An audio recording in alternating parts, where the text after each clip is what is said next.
Let's look at an idea, a basic idea that comes out of Chanuka. That's based on a deep source, a deep idea mentioned in, actually the place you'll find this is in the writings of the Arizal, the teachings of the great master, Kabbalistic master, who says this idea, which is not easy, but leads to fundamental things. So let's try to put our heads into it. He talks in his way about the nature of what a candle is, what we call a nair, a candle. 3 components: the oil, the wick, the flame. And he puts it like this. This you'll find he talks about in the area of the lights of Chanuka and also Shabbat. When he talks about Shabbos lights, he refers to the same thing. So let's try to think it through. It says this: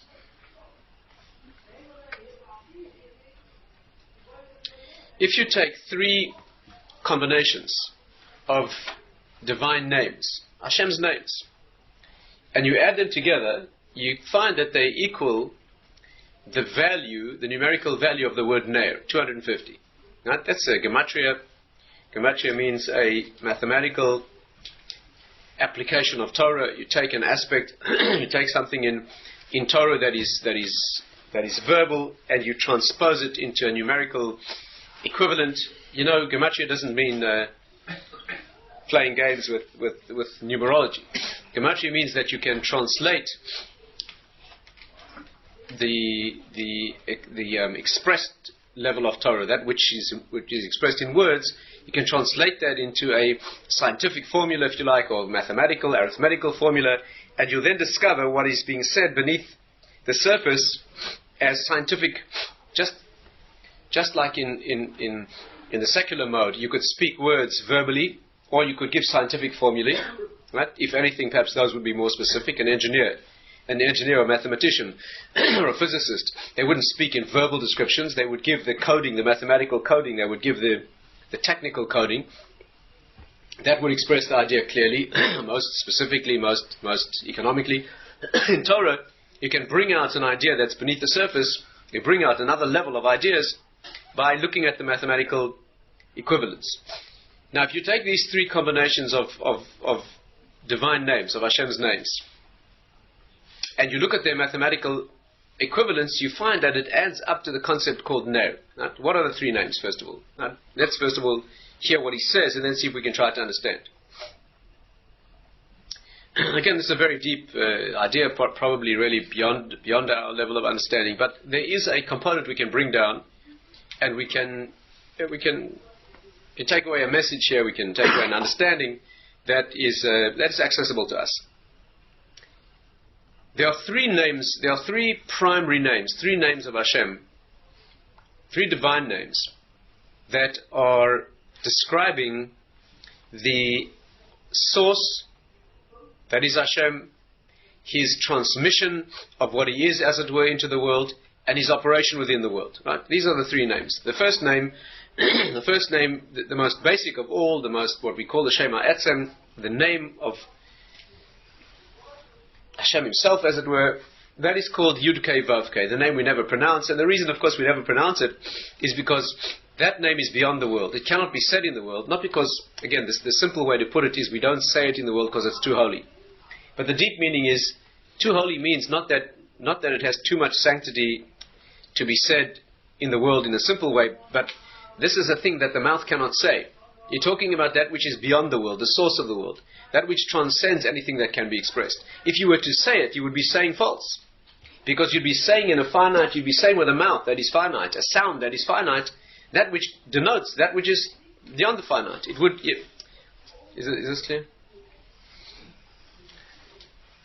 We don't say it, not because it should not be said, but because it cannot be said. If you said it, it would not be the thing. It's like saying a thought. When you say a thought, it's no longer what the thought is. It's only what the words say about the thought. Is this right? If I try to explain to you what I am, I can say some words about what I am, but I cannot, you can't put into words what I actually am as I know myself. This is the name of Hashem that indicates what He is.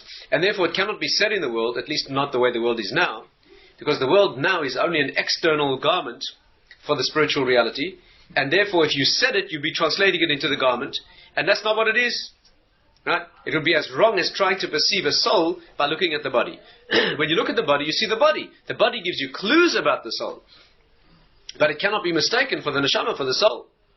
This is the name that's never said because it transcends the world. That's what we call Shema Etzem Yud Kei Vav Kei. This name is never said in the world, almost never said.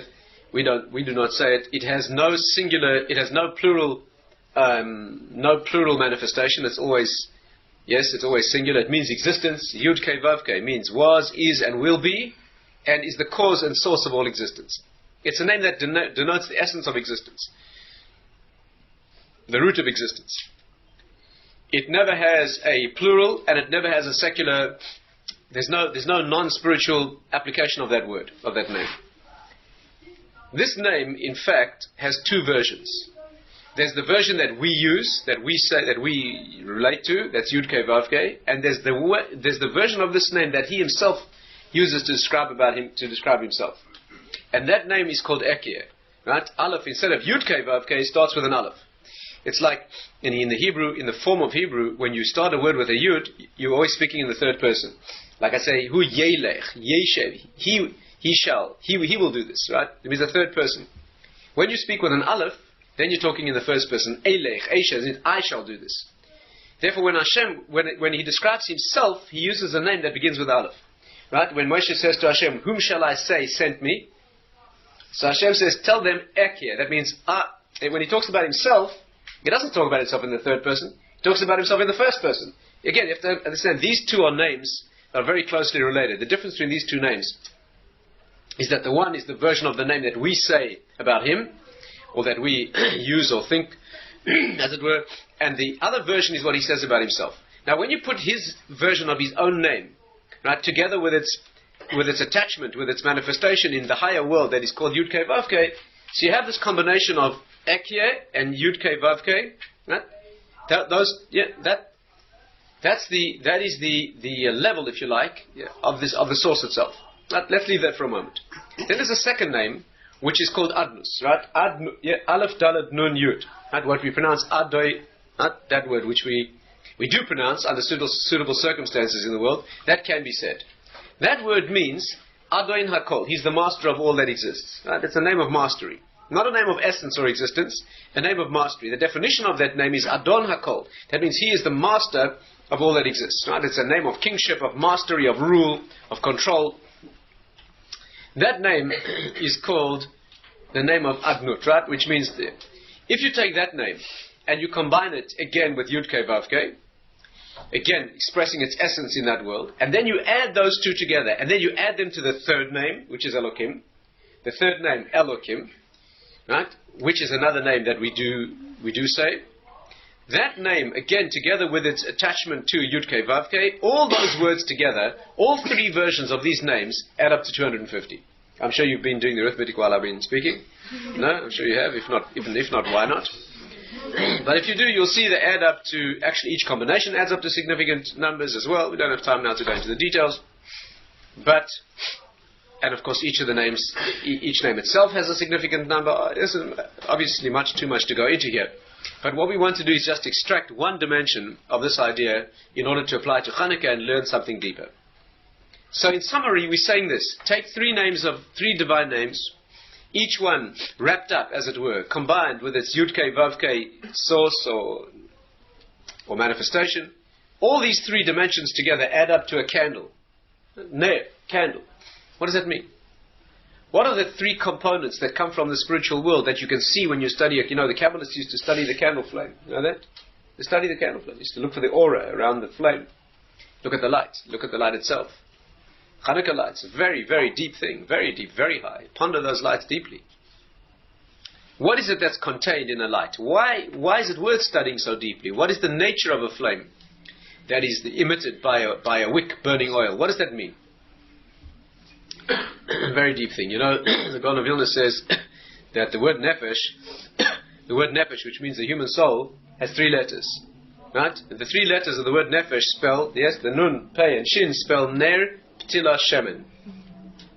The light, the wick, and the oil. The flame, the wick, and the oil, you combine those 3 together, you're describing the human soul. Right? Ner Hashem nishmas Adam, it says. Ner Hashem, that means Hashem's, God's candle, is the soul of a human being. What does that mean? Let's try and put our heads into this. It's not an easy area. But tonight, most people are away. We have a smaller circle. We can talk about deeper things.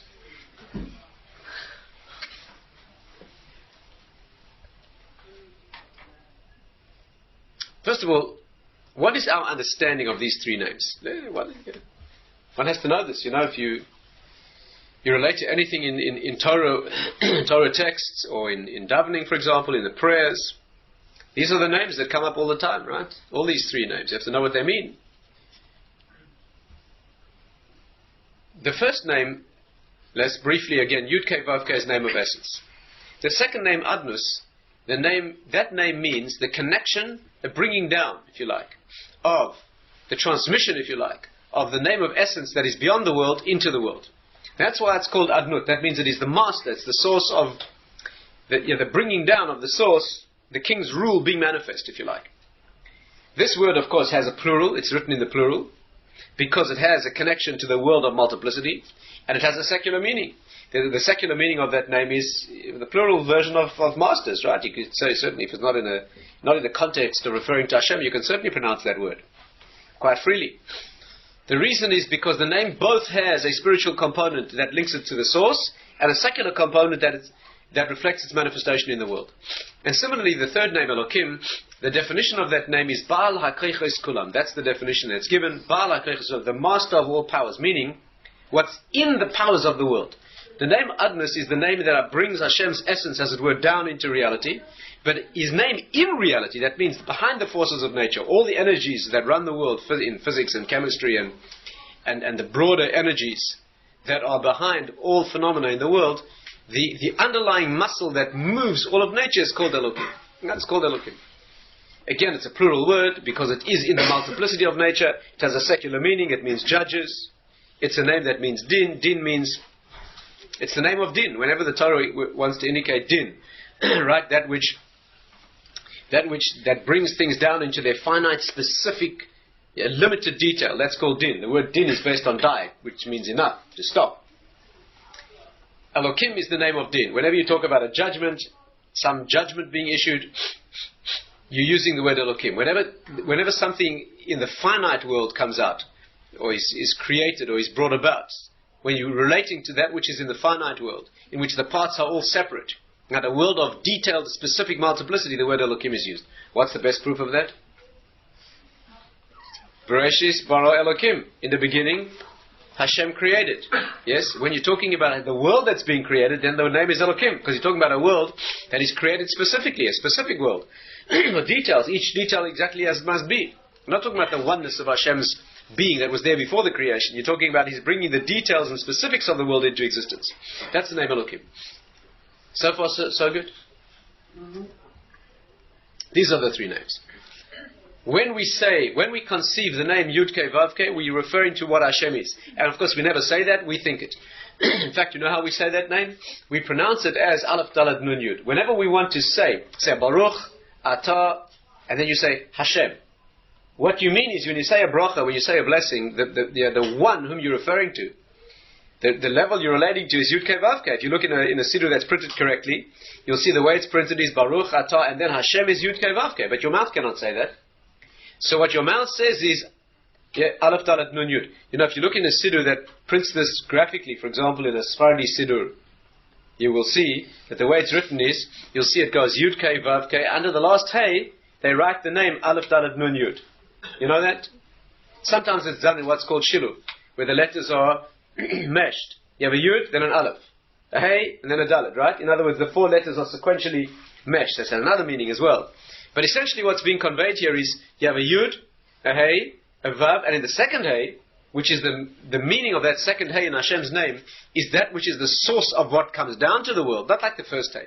The first hey is what it is in the higher world. The second hey is its manifestation reflected here in this world. Therefore, in that letter, which is the letter of bringing down these things into the world, in that letter you have Aleph Dalet Nun Yud. And it's not just a technique of helping you see it. It actually means that. It's Yud Kei Vav Kei, and in the last hey, the meaning of that is the name of Adnus, which means that which brings down into the world the source, which is Hashem. And of course, that's why you say that name and think the higher name. You cannot say the higher name in the world. You can only say the name that brings it into the world. But of course, your mind should be conceiving Yud Kei Vav Kei. And it's actually quite a challenge. When you make a bracha, the way you're supposed to do it is, you say Baruch Atah Hashem. When you say Hashem's name, you're supposed to mean one thing and say another thing and do the work of unifying the two. As you say Adoi, yes, when you say that name, you should say the word, mean what it means, which is the master, but in your mind's eye you should see Yud Kei Vav Kei, and mean what that means, which is the source of all existence. The mouth is saying what can be said in the world, the mind is grasping what the mind can grasp, and the intention, the work is to put the two together. Right? That which brings Hashem's presence down into the world is nothing other than what He in fact is, even though it doesn't look that way, obviously to us, but the work we do is to put the two together and know that here there's nothing other than what He is. And of course the third name, Elokeinu, when we say Elokeinu Melech HaOlam, we mean He in fact is the King of, that means within the world, He is behind all things that exist. That is the third name, the name of Din, of justice, of judgment, of specifics, bringing things right down and as they manifest in the world. The word Elokim in Hebrew adds up to the same numerical equivalent as the word Hateva, meaning nature. Not that God is nature, that's not valid. What we mean is, He is the energy behind nature. He is the force behind all the forces. He's the source of all the energies that move within the world, right? Those are the three names. So far so good? That's the most basic analysis, right, of the meaning of divine names. Now the whole Torah is one or other version of Hashem's name. The Ramban says that. And when you use these words, when you use these names, you have to know when you call your friend and use his name, right? You're supposed to. You call a friend's name, you relate to somebody, you relate intelligently. You know you know to whom you're speaking. So when you use Hashem's names, it should be done with intelligence to know what exactly you mean. Not just a sort of a vague notion of a name. These are the three. This is the system that He set up. The name of essence, the name that brings it down, that transfers on. All of these have Kabbalistic names and detailed discussions. But that's the general idea. And then there's the name Elokim, which is Hashem's presence, as it were, in the world. Let's look at a candle for a moment. Let's look at a candle. Can you see a nair has three components? You take an oil flame, take a crucible of oil, and put a wick in, and you light a flame. It's an amazing thing that, we are so used to it, we don't wonder at it. But it's a remarkable thing, a candle flame. An oil flame is a remarkable thing. The oil doesn't burn on its own. It's a remarkable thing. If you take a little flask of oil and try and light the surface of the oil, it does not burn. And if you light a wick by itself, it just burns instantaneously. It's a remarkable thing here. The wick does not burn. The wick only provides that which draws the oil into a situation where it burns. It's actually a marvelous thing.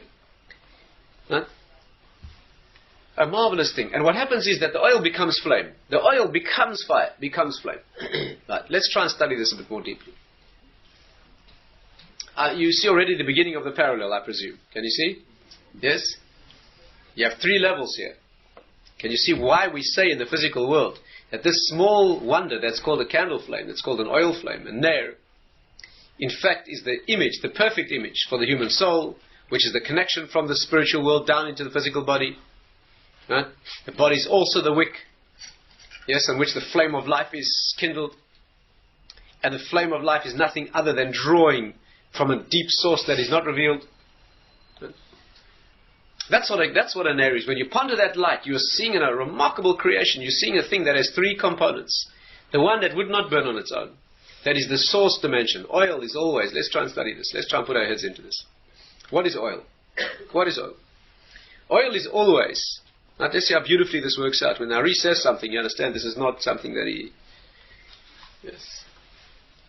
These are things that touch the roots, that reach into the roots of existence.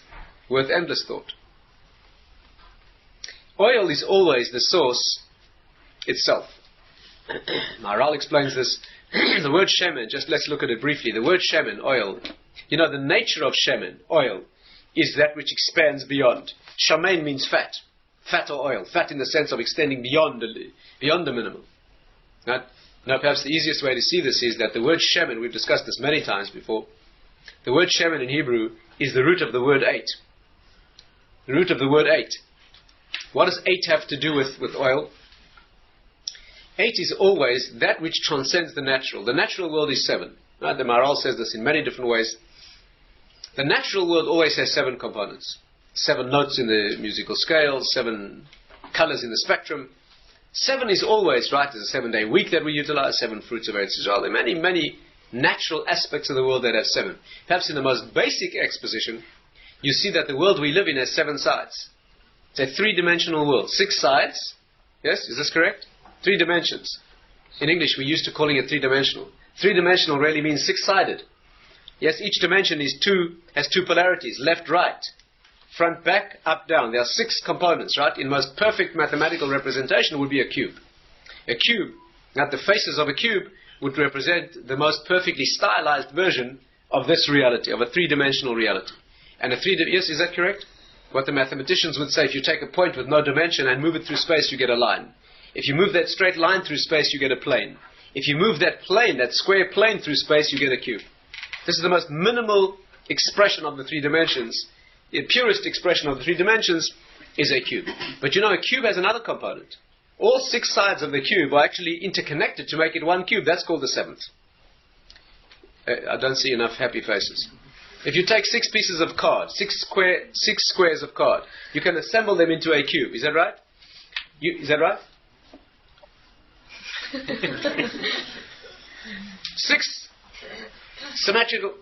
When you put the 6 together, you'll notice you have 7 components. You have 6 sides, and then there's the fact that they're all connected to make one unit.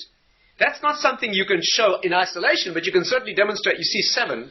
The number 7 is always the borderline between the physical and the transcendent. It's not in the physical the way the 6 are, but it's not beyond. When you put the 6 sides of a cube together, and you want to demonstrate the 7th, you can certainly see it in the physical world. It's the fact that all 6 are connected. But you can't isolate it. If I ask you to extract the 7th, you can't do that. You can extract all 6. You can take any of the 6 out and show it to me. But you can't take the 7th out. If you take it out, there's nothing left. It's what the mystics call the mystical center, the unity. Yes, is this clear? This is where the units come together to form an entity that is dependent on the fact that they're all together. It is in the physical. Shabbos is the connection of the 6 days of the week. Shabbos is not outside the week. Shabbos is not, it's a day. It's a day. It's a day. You live through it. But it's a day in which all 6, you know, the Torah never mentions Shabbat other than when it mentions 6 days of work first. You know that? The Torah never mentions Shabbos without first mentioning 6 days of work. Because Shabbos is the culmination of the 6 days. You can't have Shabbos without 6 days of work. You can't. The notion, idea of Shabbos is it's the putting together, the consolidation, the bringing home, the assembling of the 6 days of work. When the 6 are put together, then the 7th is called Shabbos. It is in the world, and yet it's beyond the world. It's the junctional zone between... is this clear? 8 is completely beyond the world. 8 you cannot demonstrate. 8 is what happens. 8 is beyond. Yeah. 7 is. Yeah. If you put the 7 notes together of the musical scale, the 8th is begun. You can begin to hear it in what you call the music. The music is not the notes, but on the other hand, the music is only the notes. But there's an experience called music. But you can't extract the thing called music. If you can only do it in the notes. It's a remarkable thing. You can only do it with the notes. When you play the notes correctly, something happens that transcends the notes. That's called music. Is it clear? No? You have to be, you can't put this into words, you have to be sensitive, you have to know what music is. That's when you play a musical piece, if you think about it, it's just a plink and a plonk and a plink and a plonk. That's what it is. But when you put plink, plonk, plink together correctly in the right synchrony, then what you get is a thing called music, a remarkable thing. Amazing thing. That can take you, begin to transcend, begin to take you beyond the natural. But the 8th is beyond. And therefore, that which is miraculous is always referred to as 8. Now, for example, Chanuka is 8 days. Even though the menorah in the temple had 7 branches. But the miracle is 8, because 8 means that which is beyond the natural. A bris, a circumcision, is performed on the 8th day. Why on the 8th day? Because this is taking the deepest aspect of physicality, that which is the most potentially animalistic and physical, and enabling it to transcend into a higher world. That's on the 8th day. Incidentally, you notice that circumcision, bris milah is done on the 8th day, even if it's Shabbos. You notice? That this thing of the 8th overrides the 7th. Even though Shabbos is the holiest thing there can be. Shabbos, you don't break Shabbos, right? Don't break Shabbos, except to save a life, which is holier than Shabbos. But circumcision, the bris, if it's the 8th day of a child's birth, that's done even on Shabbos. Now there's a very deep message here. The 8th is always that which goes beyond. The word shmona in Hebrew not only means oil, but it means the same letters, if you rearrange them, spell neshama. Neshama. The same letters that spell 8 spell neshama. Because the soul, the neshama, is that which transcends the body. And of course, I'm sure your mathematical minds are racing ahead. And you must have noticed that if you rearrange the letters again, it spells Mishnah. Shmone, Neshama, Mishnah. Because the Mishnah is the point of junction again between the oral and the written. Yeah, the point of junction again, that which transcends. But that is the concept of Shmone. Shmone goes, yeah, 8. And Shemen is that which is above. You know, this is called, what's always called in the Kabbalistic jargon, it's called the Keter. Keter means that which is above the crown, for example. You know what's put on the head of an elevated person? What's put on the head of a king or the Mashiach is oil. Is oil. Shemen. Why oil on the head? Why is oil placed on the place of the crown? What does that mean, where the crown goes? Because that which is beyond the 7, which are manifest in the finite body, that's called the 8th. That's called Shemen. That's what it is. That's what it means to have oil put on the head. It's a strange thing. It's a strange thing. A person becomes a king, you pour oil on his head. What does that mean? The Mashiach. The word Mashiach means anointed with oil. Mashiach Hashem. He's anointed with oil. What does that mean? It means that the highest level of the human being, on top of the head, the place where the baby's skull is open when it's born, the place where there's a connection with the higher world, that is the place of the 8th. And therefore, of course, that's what Shemen is. And oil always is that which indicates the higher world, Shemen. It connects to the 8th dimension. The Maharal says that's why the miracle of Chanuka is with oil. It's 8 days with the material of 8, right? In the place of transcendence, which is the temple. In the menorah, which is the place of transcendence also. We have to explain that as well. But this is what oil is. This is what oil is. The Gemara says people of a certain place were very wise because they were always involved with regilin bashamin. That means they were habituated with oil. This olive oil. Olive oil. That brings to wisdom. Connected to wisdom. A symbol of wisdom. That which is beyond. Wisdom is beyond the higher wisdom. That is beyond the... that is always what it is. And that's a symbol, as it were, of the source dimension itself. Okay. Then you get the level called the wick. The wick is that intermediate mechanism of connection, that which draws the oil. Now that which is the substrate, if you like, the framework, the scaffold, through which the deeper can be brought out and revealed in the world. That's the dimension of wick. And the flame, of course, fire is always remarkable. Fire is the highest of the elements, right? In the finite elements, the 4 layers, if you like, of elements that build the world, the highest of them is fire. Fire always means, the word Eish in Hebrew actually is 2 of the 3 root letters in the Hebrew alphabet. You know, there are 3 mother letters Kabbalistically. 3 mother letters. Aleph, Mem, and Shin. Eish is 2 of these 2 root letters, which always indicate the fundamental. Fire is always that. You know, fire always means oneness. Fire, you know, the nature of fire. There are many aspects to talk about here. Fire can also be din under some circumstances. The highest fire is always chesed. That means what's called Eish Shel Mala, which is the Kabbalistic idea of fire that comes from the higher world. Fire is always that which is the expression of oneness. You know, the nature of fire is whatever goes into it becomes fire. It means that whatever you put into it becomes it. It is the gilui, the manifestation of how all things that are different, become one. That is what a flame is revealing. One place you see this, there are many ways to illustrate this. I'll share with you one of them. You know that the heightened part of something is always called its crown. You know, in the temple, in the Beis HaMikdash, outside the Kodesh Kodashim, there were 3, generally within, including the Kodesh Kodashim, there were 4 vessels, right? There's the Aron, the Shulchan, the Mizbeach, and the Menorah. 4. The Aron, in which the ark in which the Torah is kept, the Shulchan, the table where the breads are held, the Mizbeach, the altar, and you have the Menorah. You know, 3 of the 4 of them have a crown, what's called a zer. Zer is a crown that stands up around the edge, right? A golden crown reflecting the highest part of these kelim. The only one that doesn't is the menorah. The menorah doesn't have there's no structure that goes above it. And again, the sources that talk about these things say because the menorah's crown is the flame. Yeah, it's the flame. The way this is very beautifully put is, it says that you have in Torah, you've got four names. You've got 4 names. Yes, what's called the name of being a king, that's called Malchus. The name of being a Kohen, that's called Kohuna. The name of Torah, which is in many ways the highest of all of those. And then there's a 4th one that's called a good name. It's called a good name. It's called Shem Tov.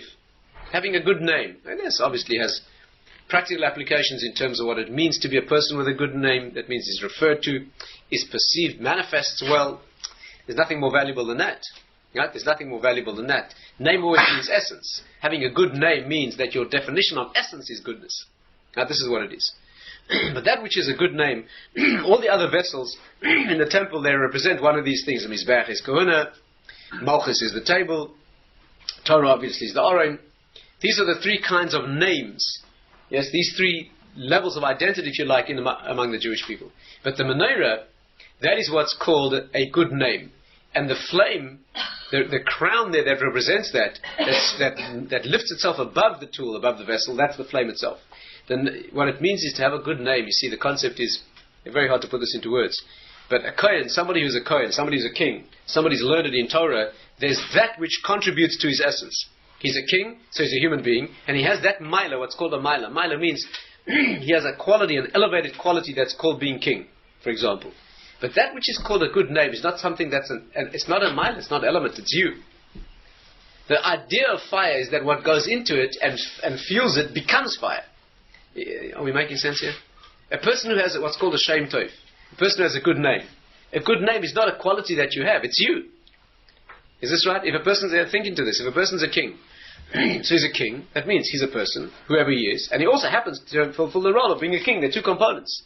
Being a king is an aspect of who he is, which is elevating. If he's a Kohen, so he's an individual as a human being, Mr. Kohen, but it's also the fact that he's a Kohen, which gives him certain privileges and certain duties and certain obligations. That's a milah, it's an aspect of elevation. Is this correct?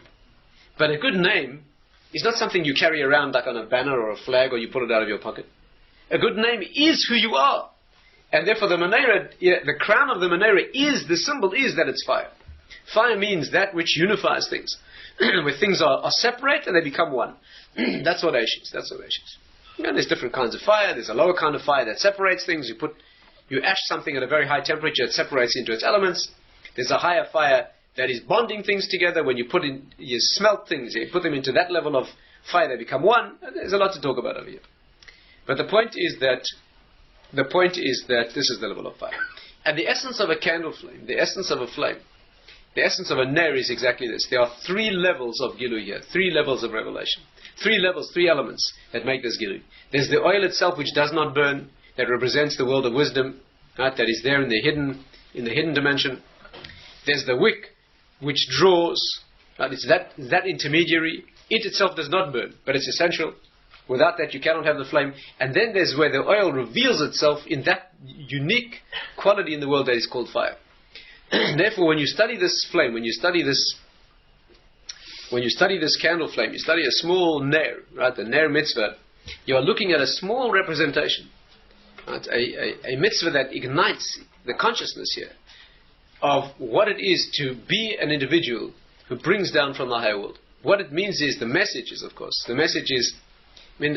implied in almost any application, but the message for being a Jew, is that what you are meant to be, you're supposed to be like that wick, you're supposed to be a ner Hashem nishmas adam.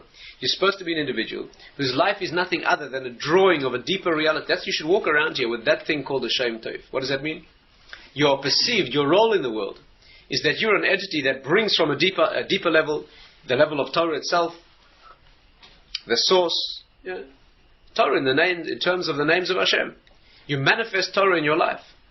That's what you're here for. You're not here to manifest the functions of a body. Manifesting the functions of a body means what you do if you live a physical life, you live a material life, a life that doesn't reveal something deeper that's being manifested in the world. So like burning a wick. You're burning a wick and it burns down and that's it. The concept is, the concept is to be a person who takes his own physical existence and he uses it to fuel itself. Not pure physical existence. A person who doesn't invest anything in another world. A great man of this generation once said, it's like watching people eat themselves. Watching people eat themselves. I mean, you have to understand, the essence of what you are in the world, your physical body, is something that has to be nurtured and invested and planted in another dimension. Imagine you had an egg. An egg. You have nothing else but one egg. That's all you possess. One egg. Right? Now there's two ways you can handle that egg. One is you can scramble it up into a very tasty omelette and eat it.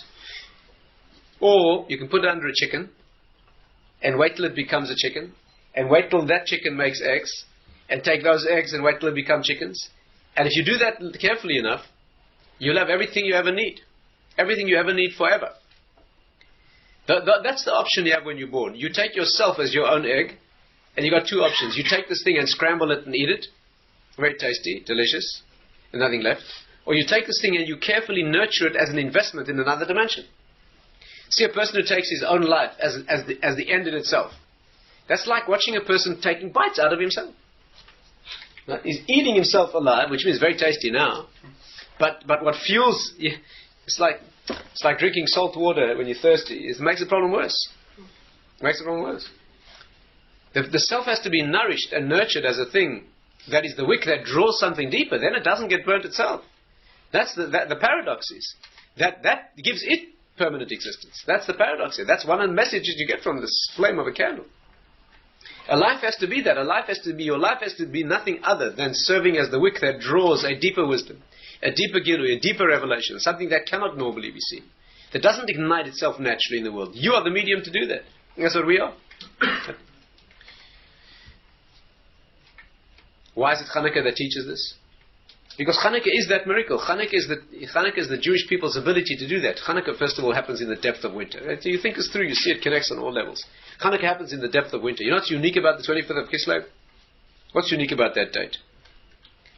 So Maharal explains, what's unique about that date is, this is the date which is the absolutely darkest time of year, with one unique feature. It's the first day in the solar cycle. In fact, if you look it up in Ner Mitzvah, the Maharal explains it very beautifully. He brings the Gemara and he works it out in terms of its astronomical, very simple calculation. He shows you the 25th of Kislev is when do you know what that day means historically? Let's think about it for a moment. When was the world created? The 25th of Elul, right? You know that man was created the 1st of Tishrei. But 6 days before that, the world was created, 25th of Elul. The 25th of Elul, our sources say, when the world was created, was an equinox. The day the world was created, day-night length was exactly equal. It was the winter, it was the equinox leading towards the winter. After all, Elul is the beginning of the autumn. You move into Tishrei. By the time Sukkot comes around, it's already getting cold. Right? That's why we move out into the Sukkah at that time of year. Because that's what's written. So that it shouldn't look like you're going out for pleasure because it's the spring and the summer. You're going out because it's a mitzvah. Shortly after that, you move into the depth of winter. And the 25th of Kislev, you've hit the darkest, this is the time of year, which is the absolutely shortest, absolutely shortest day and longest night. And that day is the day that things turn around. Because from the day after that is where the days begin to start increasing. You're moving now towards the Gilu, towards the light. In fact, there are sources, midrashic sources, that say that it was a date of incredible turnaround in consciousness for Adam. When Adam was created, what happened was, that when he was created, he saw the Oragonus. That means the first day of his creation, Friday, the 1st of Tishrei, 6 days after the 25th of Elul. Adam was created, and he was born into a world. He found himself conscious in a world of a most amazing light. The light that burned then was called the Oragonus. Not the light of the sun and moon, but the original light of creation. The world was created with a light that far transcends the sun and moon. You know that on the first day of creation, right? When the world, the first saying of creation was Yehi, or let there be light. That wasn't the light of the sun and moon. The sun and moon were only created on the 4th day. So there was a completely different light. That's called the Oragonus. With this light, the Gemara says you can see through things. You don't see things. You see the inside of things. You don't see the externality where light is reflected off things. You see the inner light of things. When you use this light, that's called the Oragonus. Incidentally, when the menorah was lit in the Mishkan, the Gemara says for the 40 years they traveled in the desert, this is the light that manifested. For 40 years they had again the privilege of seeing that light. But this was the Oregon. When Adam was created, that was the light he was exposed to. And in fact, he witnessed that light for all of Friday, the first day of his creation. This was the light that he experienced, even though he sinned. The reason is because it was moving towards Shabbos.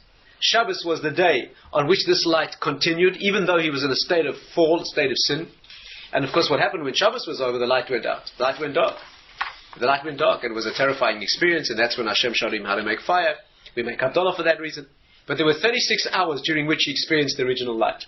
In fact, incidentally, the Rokeach says that's why we light 36 candles.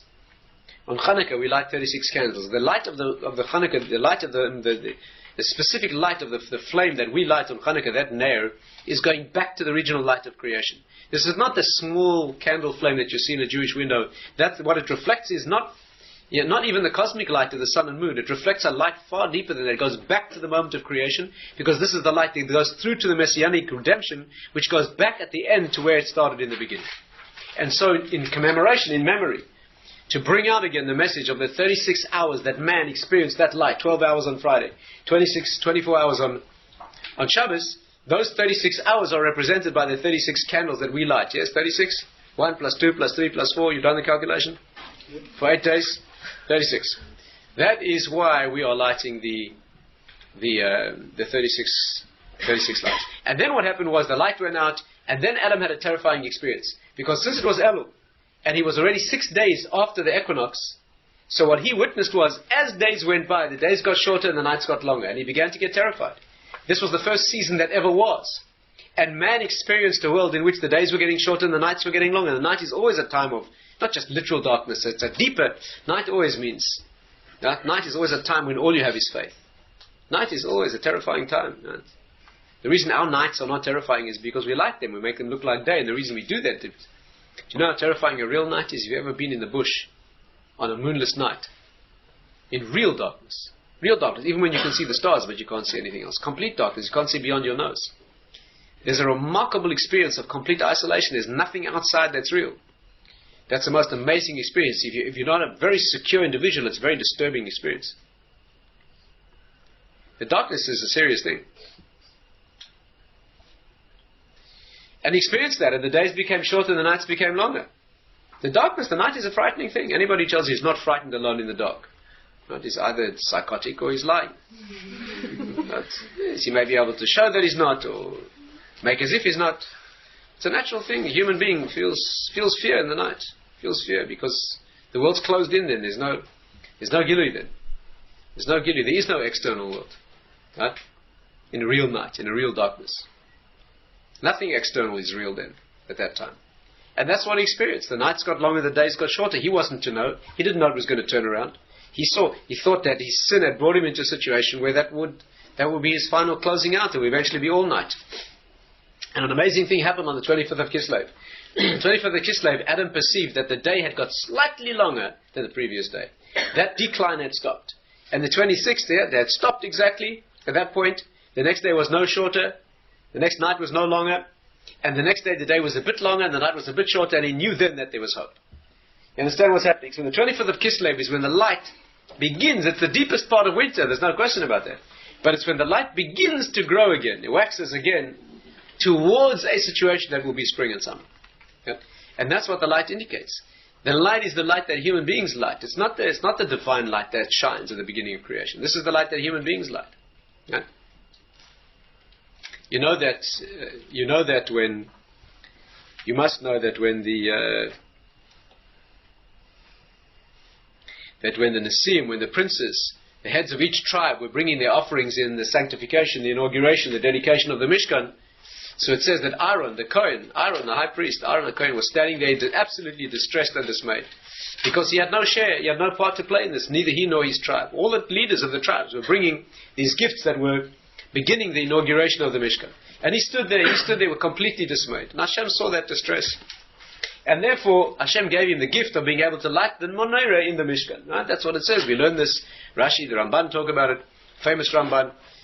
We know because there's a juxtaposition of the two parshas. The one parsha talks about the gifts of the Nesiim, and right after that it says, V'alois chasaneros, you light the lights. So why are these two put together? So Rashi says he stood there distressed and dismayed because he had no part to play in the inauguration of the Mishkan, the sanctuary, And seeing his distress, Hashem said to him, don't worry, you have a part to play. Yours is greater than theirs. Chayecho. That's a language of an oath.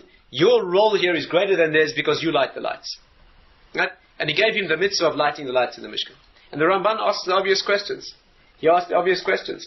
Why was he distressed that he didn't have a part to play in the inauguration of the Mishkan? He had virtually all the role to play there. He brings the sacrifices, he serves every day, he brings the incense, which is the highest work. He's the only human being who goes into the Holy of Holies in the Mishkan. What was he upset about? These people are bringing a one-time offering. He's virtually the whole functioning of the Mishkan because he doesn't have a share in this one particular one-time event. He's distressed. And furthermore, if that's his problem, how is he made to feel better by the fact that he lights the menorah? It's another function. Do you hear the problem? Says the Ramban, that's not the discussion at all. Absolutely classic and almost inexpressively beautiful Ramban. He says that what Aaron was distressed by was he had no part to play in the Chanuka Samizbeach. That means the inauguration of the Mishkan, the getting it going. That you can have all the functions in the world are thereafter, but if you're not there at the moment of kindling, of ignition, if you don't begin this thing, if it's not the freshness of a relationship from the very first moment, that's what he craved. That was the service that he wanted. When Hashem said to him, don't worry, yours is greater than theirs, you light the lights, he wasn't talking about the menorah. Says the Ramban, he was talking about Chanuka. That your descendants, the Kohanim who come out of you many generations, many centuries from now, will rededicate this Mishkan. They will not share in the first moment of dedication now, but they'll share in a greater moment. Why is it greater? Because later when the Greeks come in, they contaminate and they desecrate and they darken it. And there's no more the Kedusha. Jews are not able anymore to be the candle, as it were, to Hashem's light. Yeah, they're not able to be the flame here in the world that draws His oil, as it were, down into the world. When that happens, there'll be a very dark moment in Jewish history. And then your children, your grandchildren, the Kohanim, they will come in and they will rededicate. They'll have a moment of inauguration. It'll be the second, not the first, and theirs will be greater. Because the first one that's happening now at the beginning of Jewish history, that will not last. When the temple's destroyed, and the last flicker of that miracle ceases in the days of Shimon HaTzadik, in the days of Alexander, and that's no longer seen, there'll be a moment of intense darkness. No more prophecy. No more miracles. The eighth level that transcends the world will no longer be visible. It'll be a natural world of seven. And the Greeks came along and said, there's only 7 things here. That's what the Greeks said. It's a natural world. No transcendent. There's nothing higher. What you see is what you get. Anything higher is religious, spiritual, sort of hocus pocus, not real. At that moment, your grandchildren will come in that incredible darkness, not now, where we stand in the desert with the revelation of my presence and you have to be blind not to see the spiritual world. There'll be a time when no matter how well you see, it'll be almost impossible. And your grandchildren will come and they'll light the light at that moment. They'll rededicate that. It'll be their role. Yes, I will manifest through them. Yes, not like now when I'm doing it all in the miraculous blaze of wonders that you see when you leave Egypt. There'll be a time in Jewish history where none of that shines. And it'll be these heroes who come out to give their lives. And in so doing, with the heroism of being prepared to give their lives, a light will be relit, and that will be the light of Chanuka. And that light will never end. It will go until Mashiach comes. No matter what situation Jews are in. Every year, in the deepest day, darkest day of winter of the year, they'll be lighting these small, almost insignificant seeming lights in their windows. But that will be a light that never ceases. That's a far greater miracle, in a deep sense, than the miracle of the original menorah in the desert. That's your role. And that's what Chanuka is. Chanuka is having that heroism.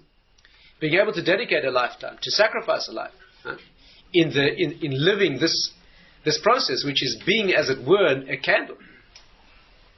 Being that Ner Hashem Nishmas Adam, which reveals something from a higher world. That's our role. That's what we have to do. We have to live in a Greek darkness. That's exactly our problem. We have to live in a Greek darkness where all the world around mocks their idea of spirituality, genuine connection to a source. What they're interested in is that which can be tested and proved and scientifically derived and philosophically argued and can be known in the smaller world of human consciousness. They're not prepared to. It's not their role, not their place, not their mode to bring in that which comes from the higher world. That's the problem. And a Jew has to stand up in that darkness and light a candle. That's what you have to do. In the simple level, you have to bring in the light of a candle. You have to light a ner that's got 3 components. But in the deeper world, the work there, the kavanah in lighting this ner, is that the 3 names of Hashem that are being brought out here. Right? That's what it means. You light this ner, and what you're seeing in that little oil wick and flame, what you perceive there when you ponder that light, in the deeper recesses of your mind, you see in consciousness, is that there's a name, Yud Kei Vav Kei, Ekia, the name that Hashem talks about Himself as it were completely beyond human awareness, completely transcending the world, that which cannot be seen. No Greek could hope to be shown that. There's the wick that draws it down, right? And then there's the flame that appears in the world. That's what it has to be. And therefore, that is what the Arizal is referring to when he talks about these three elements. They are the three elements that are the building of the world, that which cannot be seen, the transfer mechanism, the work that's done to bring it in, and the flame that appears in the world that is only seen by those who can light this flame. That is what Chanuka is. The work again is to stand at the deepest and darkest part of history, that which comes before the turnaround, before the light begins to be manifest. That's where we are. And we light that flame. At the level of mitzvah, we light a small flame in the window. At the level of kavanah, we light a flame in the neshama. We take our the essence of what we are, physical body, physical life opportunity, and we translate that into a Kiddush Hashem where what comes out of a life is called a Shem Toiv, which is better than good oil, as it were, as it says. And that is the name, that is essence. What are you called? What's your name? What will you look like in the last day of your life? What name can be given to you at that point? Yes, what is the name that can be given to you? Will that name that you reflect, it's a bit of a somber thought, but there's not much you can fit on a tombstone, you know that? Not much you can fit. Not a lengthy speech. A few words at most. But you have to be carefully chosen words. All your life you're doing nothing other than inscribing those few words. That's what you're doing. Because you're doing. Slowly, each day of your life, you're crawling through another letter on your gravestone. That's what it is. Sorry if it's a little bit morbid, but that's what it is. That's what it is. That's your name. That's your name. What else? What appears on your matzah? What appears there? What appears is essentially your name. Your name, basically. That's what it is. Your name, a comment or two. That name is the name of your life. That's what it is. It's not an attribute that you have, something that attaches to you that you manifest. That's who you are. In a sense, this is the deepest of the mitzvahs. The Rambam says, mitzvah chaviva ad mayod. Amazing thing. You hear that? The Rambam says a particularly beloved mitzvah. The Rambam doesn't say that about a sukkah and about a lulav and about matzah. They're all beloved, I can assure you. They all have the secret of eternity. When the Rambam comes to that mitzvah, which is a rabbinic ordination, the Torah doesn't even speak about it. The rabbis made this up. Says the Rambam, mitzvah chaviva ad mayod, particularly beloved mitzvah. Why? Because this mitzvah holds your name. That's what it is. When you light that